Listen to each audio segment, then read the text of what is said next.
পাকিস্তান সফরে বাংলাদেশ ক্রিকেট দলের ম্যাচ সংখ্যা কমিয়ে আনা হয়েছে। পূর্ব ঘোষণা অনুযায়ী 5 ম্যাচে টি-20 সিরিজ হওয়ার কথা থাকলেও এখন 3 ম্যাচের সিরিজে অংশ নেবে বাংলাদেশ দল। সিরিজের সবকটি ম্যাচ অনুষ্ঠিত হবে লাহোরের গাদ্দাফি স্টেডিয়ামে। তবে এখনও সিরিজের নির্দিষ্ট সূচি চূড়ান্ত হয়নি। পাকিস্তান সফর নিয়ে চূড়ান্ত সিদ্ধান্ত আসে গতকাল রাতে দুবাই অনুষ্ঠিত এক বৈঠকে। বৈঠকে উপস্থিত ছিলেন পাকিস্তান ক্রিকেট বোর্ডের চেয়ারম্যান মহসিন নাকভি, বাংলাদেশ ক্রিকেট বোর্ডের সভাপতি ফারুক আহমেদ এবং ক্রিকেট অপারেশন চেয়ারম্যান নাজমুল আহমেদের ফাহিম।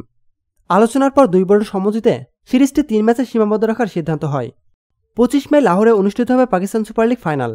এরপরই শুরু হবে বাংলাদেশ পাকিস্তান টি-20 সিরিজ।